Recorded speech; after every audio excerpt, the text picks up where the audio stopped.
Hi folks, I'm just doing a quick mod on my Marshall 75 watt reverb combo amp today.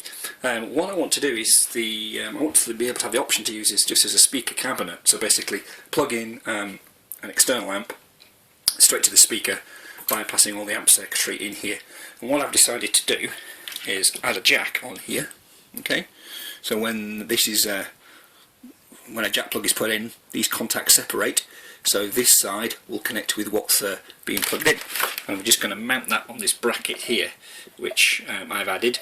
And the reason why I'm doing it this way is if I want to take this back to stock for sale at a later date, I can do that.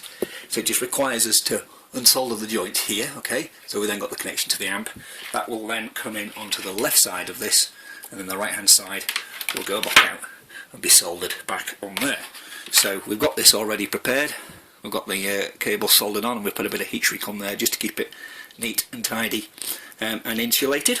So my next job is just to get everything connected up to the amp itself. Okay folks, the mod is now done. We have the socket mounted on here, and it's all wired up where it needs to go. It's a little bit dark in there, but I think you can see it. So the right hand side of the socket's going to the speaker, the left hand side is going back into the amp. We've just spliced the cables together there, look, with a bit of heat shrink. If you ever want to take that back, it's easy enough. You just basically split it here, solder them back on there, remove the bracket, which is just screwed in with a couple of screws at the back there. Dead easy job, dead easy. And I have tested it, it does work.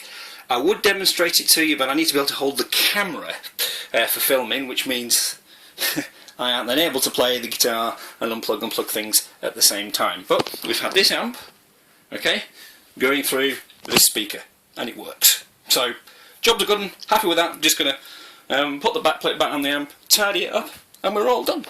Thanks for watching.